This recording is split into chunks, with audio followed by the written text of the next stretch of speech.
Our guest today is Marnie Datchis Marmet, a multifaceted professional whose path has taken her from journalism to entrepreneurship and ultimately to her true calling as an integrative health practitioner and author. Marnie is the founder of Zenful Life Coaching, where she empowers women and teens to create healthier, happier lives through sustainable lifestyle changes. She's a board-certified integrative health practitioner, a certified yoga and meditation teacher, and brings over 2 decades of entrepreneurial experience to her practice. Marnie's story is a testament to the power of listening to one's inner voice and embracing personal growth. Her recently published memoir, My Song Unleashed, chronicles her journey of self-discovery from silencing her unique voice as a child to finding the courage to express her authentic self. Marnie is also the co-creator and co-host of the Art of Living podcast, where she continues to inspire others to challenge the status quo and live their most authentic lives. Marnie, welcome to the Transcendent Minds podcast. Thank you so much for having me. I'm excited to be here today.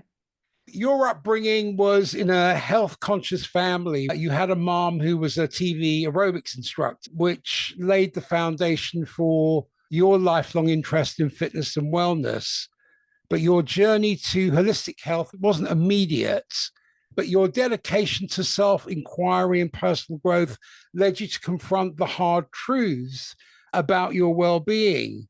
You realized that physical health wasn't just one aspect and that true wellness encompassed the mind, the emotions, the soul, and the spirit. How did your early experiences with fitness shape your understanding of health? And how's that understanding evolved over time? I think from a young age, I always enjoyed fitness. I was in track, I was a runner, I was on a gymnastics team. I would go to aerobics classes with my mom. I saw her teaching aerobics, and I discovered that I felt good when I exercised, and it was a stress release for me. I always enjoyed physical fitness and exercise, but what I didn't understand at that young age was that health, like you mentioned, encompasses the mind, body, and spirit. Back then, health was all about being physically fit. And what I discovered later on was that there was way more to it than the physicality of it. What was that pivotal moment or the rising realization when you realized that true health encompasses more than just physical fitness? So I have a book, a memoir called My Song Unleashed, and a lot of it is about my journey to discovering myself, as you could say. I had periods of my life where I was feeling not great about myself for various reasons. The first thing I did was I found yoga, and I started practicing yoga for the physicality of it. And because I had some back pain and I wanted to lose some baby weight after having my first kid. So that's what drew me into yoga. But what I found after practicing yoga for a number of years was I was gaining so much more from the practice mentally. When I started to realize that I really want to get trained as a yoga teacher for my own learning purposes, so I can understand more about myself and also help others. In 2014, I was feeling really dissatisfied with that business, and I was searching to do something that fed my soul more than that. The job had become a little monotonous and it wasn't challenging to me anymore. As I was searching for what I could do, I came across holistic health and health coaching. Today, everybody knows what it is, but back then, I had never heard of it. So I dove into that, and I found a program that I was going to go back to school for through the Institute of Integrative Nutrition, which was the first program I did. When I started learning in that program all about all these different buckets that feed into you and your soul and your well-being, nutrition and mindset and sleep, I really started to understand these connections and see that I had a lot of work to do on myself to get to a certain place, or to just pull myself into a better place than I was when I started the process. You had a corporate career that left you unfulfilled. You listened to your inner voice. You embarked on a entrepreneurial path. and you sensed a deeper calling to make a more meaningful or a deeper impact on people's lives. What were some of the challenges you faced in transitioning from the corporate arena to entrepreneurship, and how did that experience shape your approach to integrative health coaching? So out of college, I worked for a big company, and I think that's what you're talking about. And I Yeah. left that company pretty early on before health coaching because I was feeling suffocated in that business. I didn't do well with someone just telling me what to do. I'm more of the kind of person that likes to build and create. I was actually hating my job, and I'm not someone that's like a hater. So I left that job and I went to work in the family business for a while. Eventually, when I did found Chili Bean Promotions, which is my corporate business, it is just me though. It's my business that I've grown. And that's how I came to health coaching. But what I found, I'm still running that business. Initially, I thought, okay, once the health coaching kind of takes off, I'll close that business and I'll just do health coaching. But what I found is that once I was able to work in my passion and learn and grow as a person, I changed that business a little bit. I started to only work with clients on the corporate side that I enjoyed working with and that I felt good around. And I let go of some of the clients that I had that were not so nice to me, didn't treat me very well. I decided that I actually did enjoy that business and I could challenge myself in it alongside the health coaching business. Now I have both and I have the podcasting business. So I actually have three small businesses currently. But for me, I like to be responsible for myself. I like to be accountable to myself. And I have found that I work better that way as opposed to just being a cog in a wheel, which is how I felt in some of those other corporate jobs. I totally resonate with that. You went through this process of awakening in terms of self inquiry. Can you walk us through your process of self inquiry? What kind of questions did you ask yourself? This was a process that took place over many years. I just want to say that because I don't feel like you can just be like, okay, I'm going to ask myself some of these questions and get the answers, and then I'm going to be on my merry way.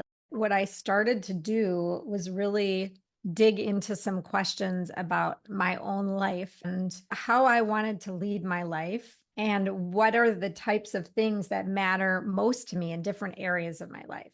I would have these different buckets, my work bucket and my relationship bucket and my health bucket and my personal growth bucket. I would clarify the values that I had in reference to those buckets. And you can call them goals or action items, but I needed to formulate a clear picture of what I wanted out of my life. For a long time, I think I was just going through the motions of life and doing what I thought was expected of me and not really tuning into what I wanted. To take it a step further, I spent a long time trying to figure those things out. And that changes, right? Every year, I reassess that. And sometimes even halfway through the year, I'll be like, has anything changed? Do I want to go in a different direction or whatever?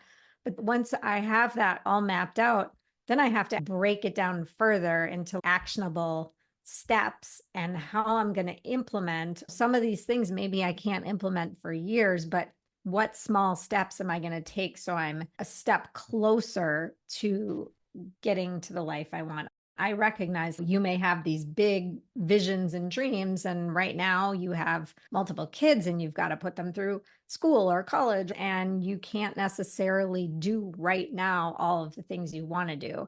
But what can you do to bring yourself closer to that? That takes a lot of self inquiry, self reflection, and understanding that not all steps are equivalent. As you're making these significant lifestyle changes, what other challenges did you face? There were little things like in nutrition, for example, as I was learning about nutrition and the body and nourishing myself, I went through a lot of different phases to understand myself. I did food sensitivity testing and gut health testing, and I'm certified to test other people in these things as well.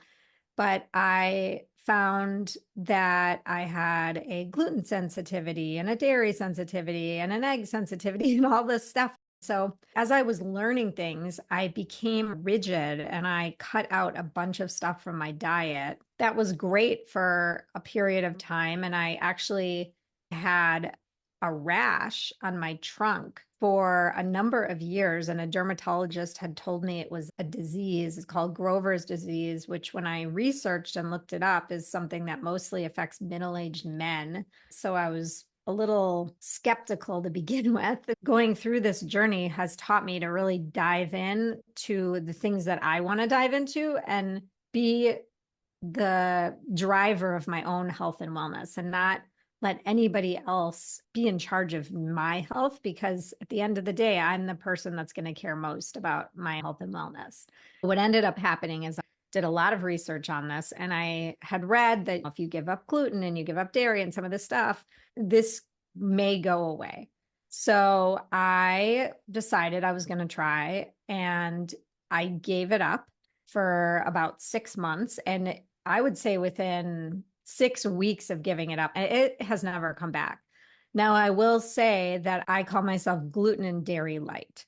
So I have figured out what my threshold of those types of foods are. I can eat a little bit and I'm fine. But if I eat too much, I don't necessarily feel well. What I like to tell people in regards to that is every single person is different, right? What works for me is not necessarily going to work for you.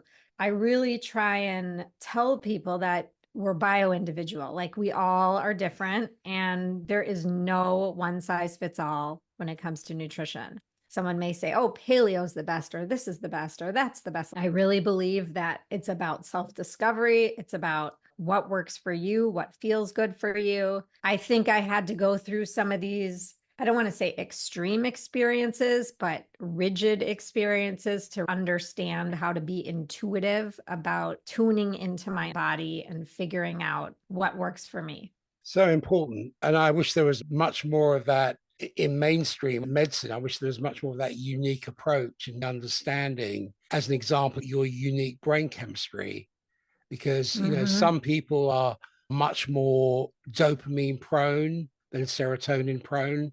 As an example, I remember many years ago in Seattle, there was a lady who was being trained by a trainer and he was giving her very high intensity work. I found out in consultation with his client, her brain chemistry was much more serotonin prone. The exercises he was giving her was making her anxious, producing more cortisol, more inflammation. So she wasn't losing the weight, or I prefer to say releasing the weight that she needed to release. She always wondered, what the hell is going on? But as soon as she switched into, obviously her diet was key as well, but as soon as she switched into much more serotonin type activities like yoga, like going for walks, things that would trigger her biochemistry and her brain chemistry into reactivity, within 6 months, she started to see results, which she hadn't done for the last year. That was because it was unique to her particular brain chemistry profile and her emotional baseline. When we understand the uniqueness of our DNA, of our neurology, of our physiology, and what works for each person, then we need personalized nutrition.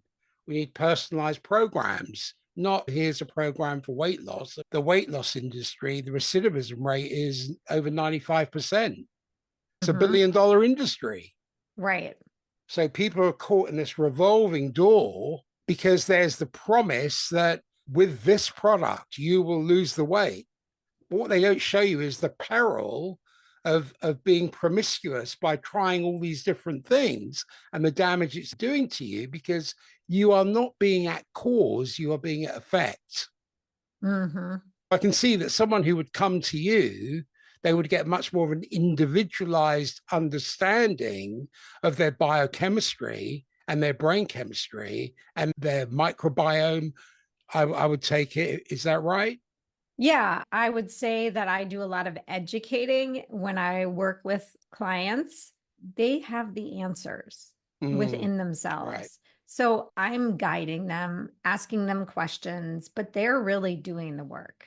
And yes, I can do lab testing that will just give you some hard facts about food sensitivities, your microbiome, your gut health, your minimal vitamin and mineral levels, and hormone levels, and all of that.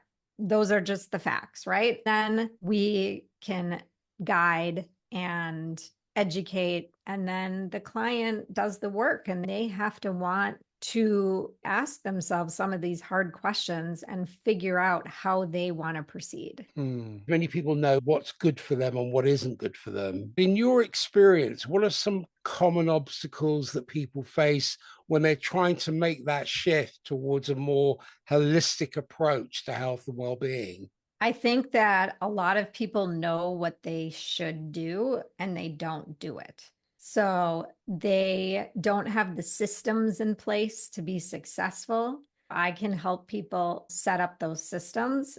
It takes time to make change in your life and to make lasting change, right? So if I say to someone, do this, do that, do this, do that, I want it all done by next Sunday, I'm going to overwhelm the person, right? So taking little baby steps, I think, is really helpful, and making some very small changes that add up over time. A lot of times when I work with a lot of women that are working really long hours, and then they have families and they don't have any time to meal prep, or they're grabbing pretzels on the run and energy bars. And so having someone to talk to and unload what's going on in your life, and then getting in the weeds with them and helping them develop these systems they can use to move forward to make these changes is super helpful. You're also a mom, and you've got, is it 3 children you have? Yeah, they're older, but yes. Yep, they're growing up fast. How has your personal transformation influenced your family dynamics? And what advice would you give to others striving to create a positive and healthful environment within their households? It's funny because when I first started making some healthy changes nutrition wise in my home, the first thing I did was throw out all the processed food. My kids were probably elementary and middle school age at the time. And you can imagine how that went. It did not go well. They were like, wait, where's all the food?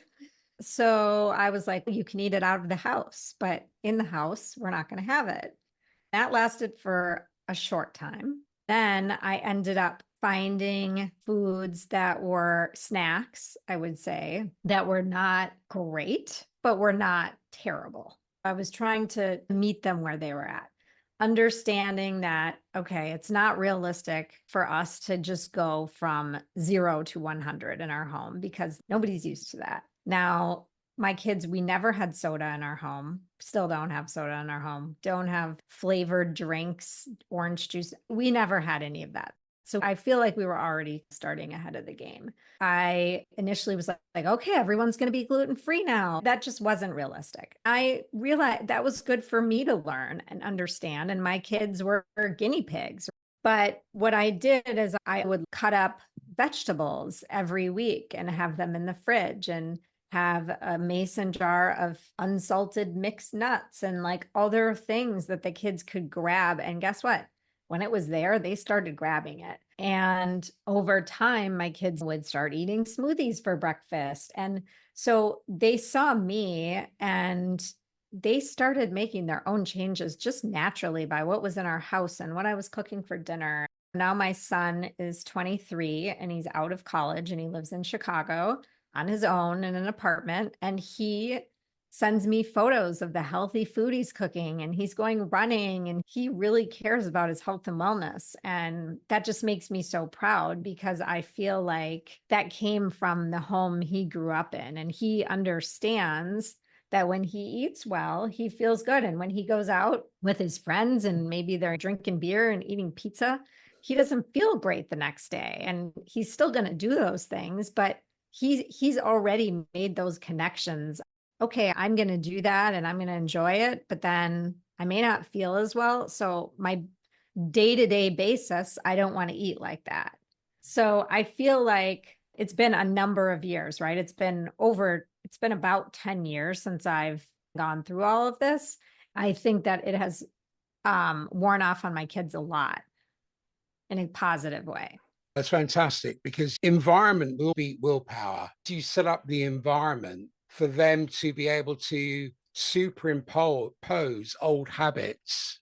You went from your general habitual living when you flared into taking certain initiatives, that whole process of self-inquiry, the certifications, leaving that corporate structure, being your own person, claiming your own sovereignty, looking at what's shaping your agency. But by facilitating an environment, that has a ripple effect eventually.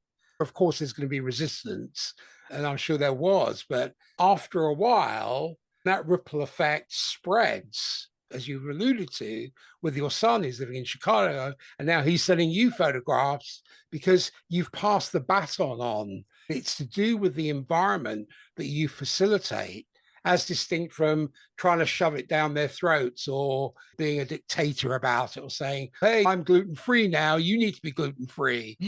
But, which is what I tried in the beginning, well, by the way. I did try that method. It didn't work. And I realized that very quickly. Yeah. So that's really important. And I think that's with anything that you try and do, if you're looking at shaping one's agency, then you need to facilitate an environment, not manipulate, but facilitate, because there's a fine line between those two things, but facilitate that environment that then becomes conducive, so that seeps into their sinews, and they're able to have the benefit of that. Then they pass it on, which is a beautiful thing. So I applaud you for doing that, because that takes a lot of courage as well. Thank you. And I just want to say, it's not all perfect. Like, when I think about my kids and sleep, for instance, my husband stays up late. I like to get my sleep. I know how important sleep is. It's super important to me. If I don't get good sleep at night, I am not on my A game during the day. I know that about myself. My husband works a lot, doesn't get a ton of sleep, and wears it as a badge of honor. And my children, all three of them, follow that. I tell them all the time how important sleep is for so many things. I'm still waiting for that to rub off on them. And I do think it will at some point, but teenagers are hard when it comes to sleep. And I have two teenagers and a young adult. And right now they think it's cool to be late night owls. That's going to interrupt their whole melatonin cycle, because it's telling the brain that it's not time for sleep when you've got that blue light coming at you. Yes. I used to be an owl before I got married, and my wife's very much a lark. She's up early in the morning, lots of energy. She's on her A game. She's out there. Whereas I used to be at 2 o'clock, 3 o'clock in the morning. Because I used to think, oh, brains are asleep. Thank God. No emails, no phone calls. I can now just focus. And you tell yourself that story and you believe it. You're instructing your subconscious mind that you're an owl. After a period of acclimatizing to having sleep hygiene, to make it more ceremonic, so that 9:30, I know it's time to get ready for bed. I know it's time to prepare. And it's more ceremonic than, okay, I'm just going to fall into bed. So I know that I'm in bed by 10. I may read for a while or whatever it is. But I know by midnight, I'm going to be asleep. Not always. It's never perfect. But it's conditioning. It's how you start to shape your agency and shape your faculty and shape your biology, because you can be very chameleon. I know if I wanted to be an owl, I can stay up to 2 o'clock. Right. In terms of your understanding of wellness, how has that evolved over time? And how has it impacted your approach to health coaching? I feel like I'm constantly evolving. I just want to say, I feel like I'm on this journey, and I don't feel like just because I'm a health and wellness coach, I've arrived and I don't need to learn anymore. I'm constantly educating myself and learning and trying things, and I'm not afraid to stop doing something if I feel like it's not the best way for me or for someone else. The way that I worked with clients in 2015 when I started is very different than the way that I work with clients today. Even the things that I focus on in the earlier days, I would say most people came to me with weight loss, and that's what they wanted, was weight loss. Now I'm 51, and 50 was a big birthday, and I'm really focusing on longevity, and I'm working with a lot of people that want to grow into their 80s, 90s, and 100s and not be sick and not be able to get on the floor and play with their grandchildren. Some of the things that a person focuses on for longevity are different than what you focus on if you want to be really thin, but maybe not strong in different ways, if that makes sense. Have you heard of the Functional Aging Institute, FAI? No. Oh, check it out. They're in Indiana, I think, but they do a lot of work on aging, and they have certifications in aging and functional fitness. There's also a website, it's called Growing Bolder. There are people there who are 60, 70, 80, 90, doing marathons, doing all kinds of great stuff, because the way we view age today is prejudicial. You look at the blue zones as an example, and one of the key things that they have is a great sense of community, in the true sense of community. Yes. When you have a solid community where people look out for each other, that builds a connective thread between people and generates a sense of immunity. Yep. Because people know that they've got your back. If there's an issue, they can go to somebody within the family or within the community. When I'm in my ancestral home in Greece on the island, Sounds amazing. It is amazing because, yes, it looks very chaotic. I remember having a friend of mine over from New York, and he came to our house. My parents were alive, and he said, "Hey, is everybody okay? Are they arguing?" No, it's people talking and gesticulating, and it's loud. It seems chaotic, and it's not perfect. And yeah, we're in each other's pockets. I think My Big Fat Greek Wedding. Yes. Right? People do care about each other. When you look at Okinawa or Ikaria or any of these places, you find they have a very strong sense of community. That's not the only thing. The diet is important. How you think is important. Do you carry every day? Because we don't carry today. We go to the supermarket and someone will put it in your trunk and off you go. When I'm on the island, I see 70, 80-year-old women walking up hills, carrying things, climbing stairs. Yep. It's that sense of being functional in your life, because like you were saying earlier, people of 60, 70, and 80 are not worried about a six-pack. They want to be rolling around on the floor with their grandkids. They want to be able to be engaged with them, not being at the emergency room or stuck in a wheelchair. And that is totally possible. I completely agree with everything you just said. A lot of the time, we find ourselves consumed by our thoughts and our desires and endless mental noise. We make it hard to focus on our true selves. There's this distraction by our internal chatter and our desires. But there's always going to be that present spark of life and vitality within us that originates not only from who and what we are, but also from something much higher than us. It's always close to us. It's being able to listen to that inner voice. That's part of what self-inquiry is about. And listen to the positive inner voice, right? Exactly. Because we don't want to listen to that nagging negative voice. You need to be able to discern the difference. And it's almost like tuning into yourself versus listening to the negative voice. Because I feel like we all have that.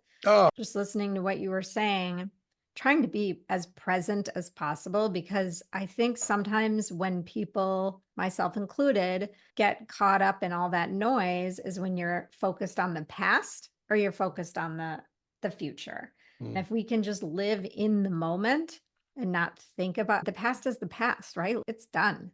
So why spend all this time thinking about the past when it's long done and we want to be where we are now? Because life goes by really fast. And so I just want to enjoy it, live it as fully as I can. Many people are wrapped up in the past, usually guilt or shame. which the culture is very good at perpetuating, whereas the future is about anxiety and fear. Oh, if Mhm. I do this may happen, or what if narrative. And we have this rocker bar between the past and the future. But newsflash, your body's always in the present. So it's not getting out of the body, it's coming into the body, which is presence. Scary to a lot of people, right? A lot of Sure. people don't want to feel what they're feeling or go through that. What I have found for me, you mentioned fear. The more I put myself in situations that scare me, the less fearful I am. The less I say, what if this? What if that? What will people think? I have found that the more I get out of my box and I force myself to get out of my box, you feel lighter because you realize, okay, what happened? Nothing happened. Let's say I wrote this book. I put myself out there. That was really scary. A lot of people read it that I know and know a lot about me, and it's out there in the world. I was really scared. I'm not going to lie.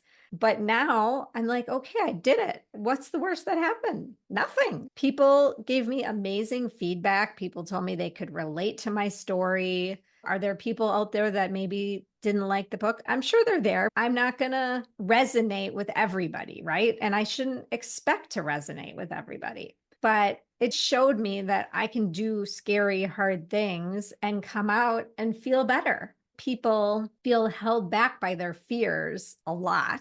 What I would recommend is to put yourself in a situation that scares you and see how you do, and keep doing it and force yourself to do something that scares you regularly. You have to work hard at being human. Do we make it so much harder than it actually needs to be? I think we do.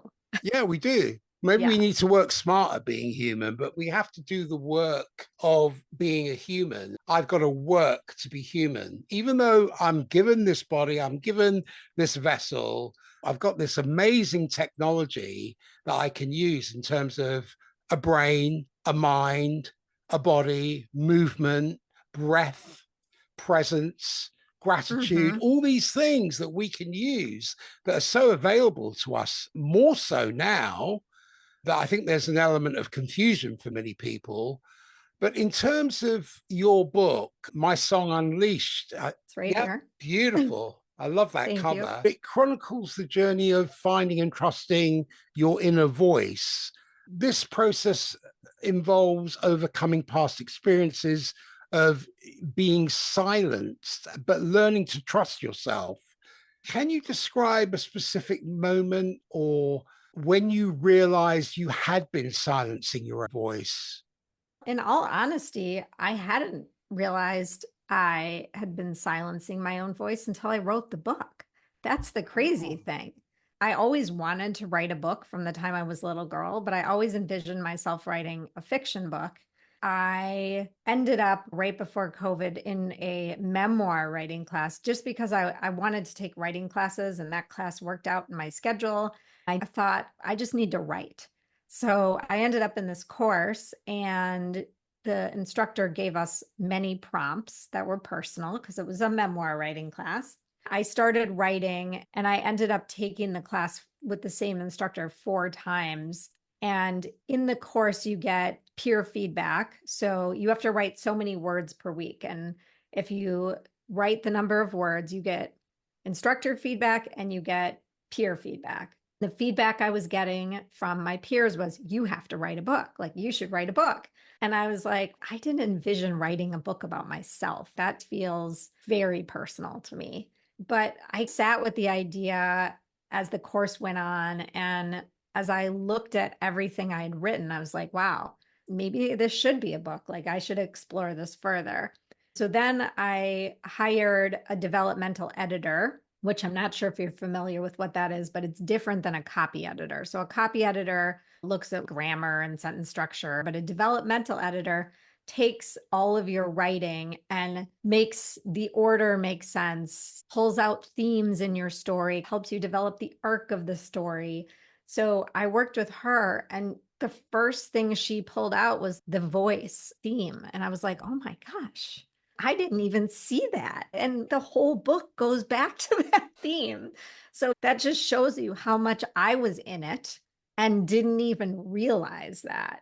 And now it's like glaring to me, right? How did that realization impact you? It made so much sense because I've always been a person that gets really nervous, like speaking in front of others or talking with people I don't know. The book opens and I'm giving my high school senior speech in front of the whole school about something very personal. Even back then, I was putting myself out there and doing something really scary. I talk about different points in my life where I used to break out if I had to do any kind of, even doing this. My whole neck would get red and blotchy. My heart would race and I'd be sweating. I was just so nervous and I felt people didn't care about what I had to say. That was one of the negative voices in my head. Once I discovered that this was one of the themes of my book, it empowered me in a way. I'm co hosting a podcast. Like I'm doing all of these things because clearly I'm being pushed to speak. And I think I had a lot of pent up things inside of me that just needed to come out. That's your silent symphony. Self-expression is an intrinsic part of our human experience. It's embodying our thoughts and our emotions and our identities. And the journey to discovering one's voice, I believe, is deeply personal, but universally significant, because this process of self-discovery and articulation is usually marked by various stages of introspection and experimentation, but ultimately liberation. Yeah, that's the stage I'm in right now. I'm like, yes, I feel liberated. Which is fantastic. Carl Rogers, who was a prominent psychologist, who emphasized the importance of self-actualization and the need for an environment that fosters openness and empathy for individuals to express their true selves. He made significant contributions to the understandings of self-actualization.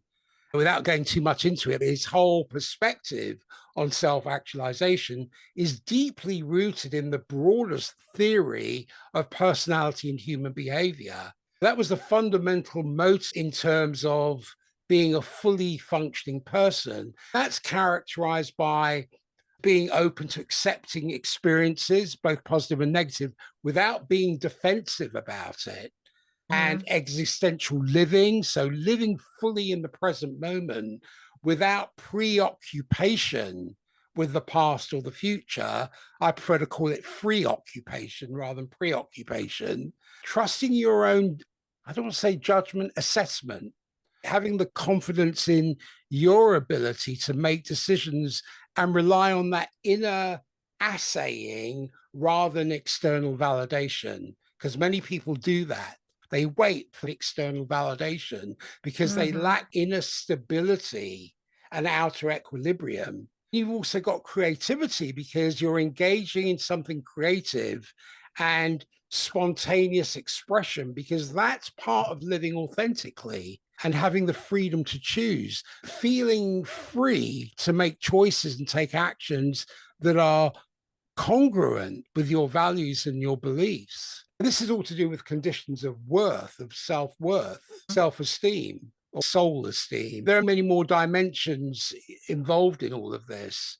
But this whole journey to liberation is ongoing as you are discovering your own voice, which is a freedom from internal and external constraints that inhibit self-expression. So that journey is ongoing and will evolve over your lifetime. The metrics for it are characterized by continuous growth and transformation. Because as you become more attuned to your authentic self, you become more skilled in expressing them. Yes. Because you experience a sense of empowerment. But I don't think that empowerment is just personal. It's one that can inspire and influence others. So that contributes to a more open and expressive society. So there's this role of activism in this journey to self-expression. It intersects with activism because it's a powerful form of self-expression that seeks to create a world where everyone has the freedom to express their true selves. Hopefully empowering people to dive into themselves and figure out their own voices and understand they can unleash their potential and not be afraid of it. And hopefully they'll see some of the things that I went through, and life can be really hard. It may seem like I have it all together and everything's great right now, and things are going pretty well, but there was a long period of time where they weren't going so well. I hope that people will read my story and take action in their own lives and feel empowered to change their story if they so choose. Think about legacy and impact. Mm-hmm. Think about that your journey to self-expression. You've gone into the rough and tumble of your life, and what's come out of that is self-expression. That leaves a lasting impact, not only on you, but also on society. If people can successfully navigate this journey as you have, you then become a role model, because you inspire others, and hopefully you touch, move, and inspire others to embark on their paths of self-discovery and expression. Exactly. That would be amazing. I'd be thrilled with that outcome. That's- Move and inspire others. That's the journey you're on. Also, one of the principal actors in this is intuition, that inner voice that guides you, that quiet nudge when you're facing that decision, when you're fearful, but then you suddenly get clarity about a situation. And when you tap into that intuition, that can be a profound way to discover your true self and your unique voice. So this silent symphony plays in the background, but it's often overshadowed by the noise of daily life.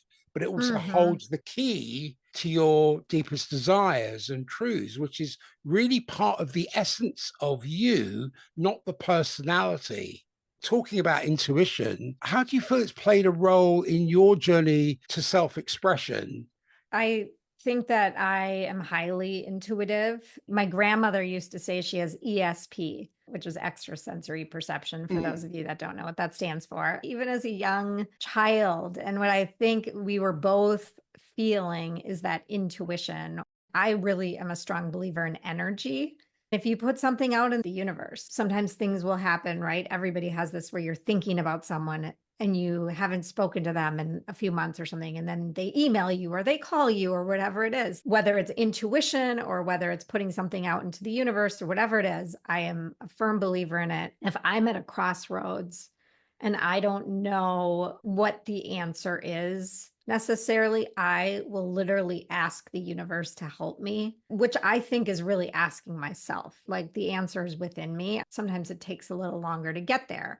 What does that look like for me? Sometimes it looks like getting outside in nature alone without listening to anything and just taking a walk. Sometimes it's doing a legs up the wall yoga pose and a meditation. But I very much am a gut thinker, which means I'm listening to my gut. I'm not a brain thinker. My husband is very much a brain thinker. So we're opposites, yin and yang in that respect, which is interesting. But I find that my gut has not steered me wrong. When I tune in and I really listen to myself, I do. And those are sometimes two different things, right? Like, you think I should do this because it's X, Y, whatever the X, Y, and Z reasons are. But inside, my draw or my pull is really to do this. So I would say for the last number of years, I've really been sticking to my gut. Sometimes it might piss people off, or it might not be the way that someone or something is expected to be, but it's the way for me. I call that the arts of soul listening, because it's tuning into the deeper aspects of our being beyond the immediate and the obvious. As you stated, it requires stillness and patience.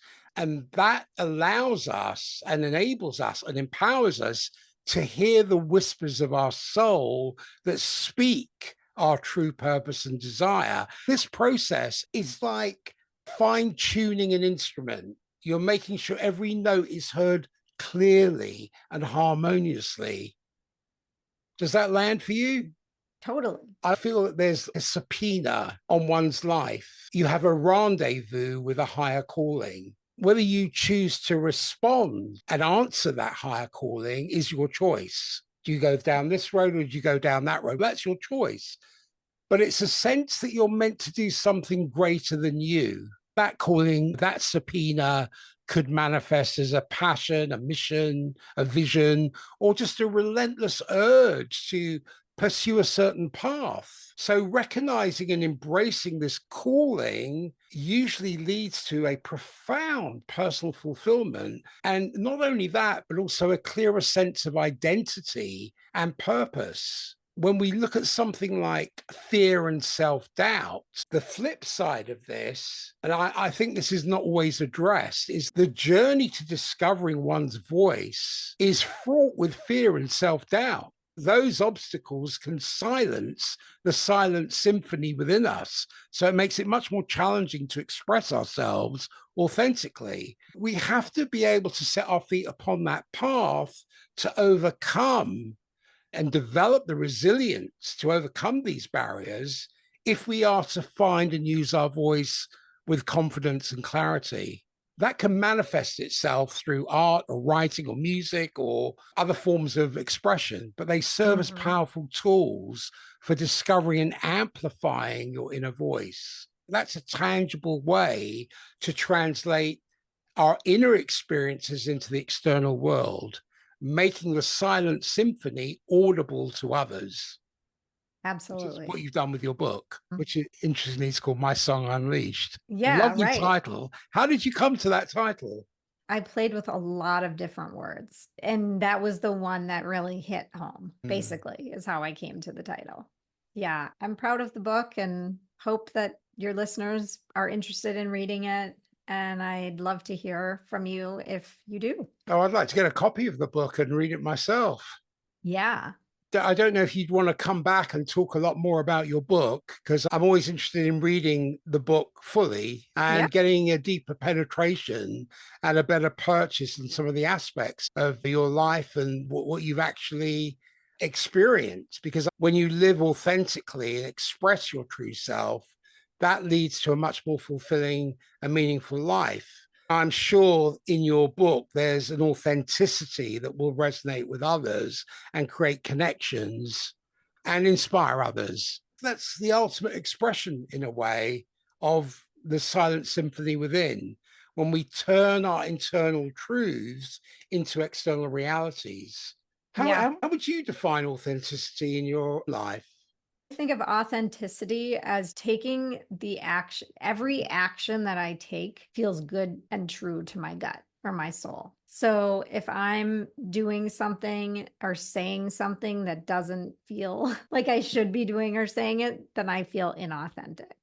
Sometimes there's the thing called like a white lie. Maybe someone asks you something, a question, and they're looking to you to give them an answer. Maybe it's about what their outfit is or something not very serious or will really matter what your answer is.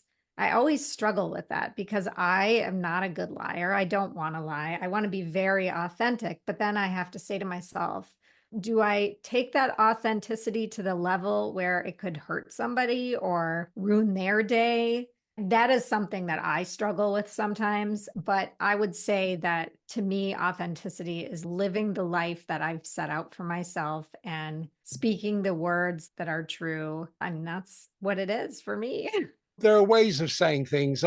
One of the things I would say is it's balancing your approach and your reasoning, because your approach may be really good, but your reasoning may be terrible. Or your reasoning may be really good, but your approach is terrible. But when you're trying to be diplomatic, if you can get the relationship and the balance between your approach and your reasoning, then it doesn't have to be a white lie. It can be said in such a way that it lands. Absolutely. And that is a skill that I'm still working on, I would say. We all are. Me too. Yeah. Me too. Would you like to come back and talk about your book a lot more? Yeah, that sounds great. Where can people find you? And do you have any parting words? I would say to your listeners to put yourself in uncomfortable situations as much as you can. Put some time on your calendar to tune into yourself and think about what you want in your life. And maybe some of the buckets I talked about, like family, relationships, work, health, and think about some of those buckets and where you want to be in your life, and just stay true to who you are. Make time for yourself because you are incredibly important, and it's hard to give yourself to others if you haven't taken the time to give yourself what yourself needs. My book, My Song Unleashed, it's on Amazon. It's on my website, which is www.zenfullifecoaching.com. It's on Audible. It's in libraries. If you Google My Song Unleashed, there's a number of places you can buy it. Barnes and Noble. I'm on Instagram at Zenful Life Coaching. My podcast is the Art of Living Podcast. If you Google my name, my book, my business name, any of it, you'll find me. I want to express my sincere gratitude to you, Marnie, for sharing your inspiring journey and valuable insights with us today. Your story of personal transformation from silencing your voice to unleashing your authentic self is both powerful and relatable. Additionally, your approach to holistic wellness and integrating physical, mental, and spiritual health, I would say, offers a comprehensive perspective that I feel many listeners will find enlightening. The wisdom you shared about listening to your inner voice, embracing change, and pursuing your passions is also inspiring. So I want to thank you for your openness and for the work that you do. And I think your memoir, My Song Unleashed, sounds like it is a must read for anyone on a journey of self discovery and authenticity. Your story reminds me of the transformative power of embracing our true selves and prioritizing our overall well-being. Thank you so much, Marnie, for being with us today. Yes, absolutely. I've enjoyed it a lot, and thank you so much. And I'll look forward to speaking with you again soon.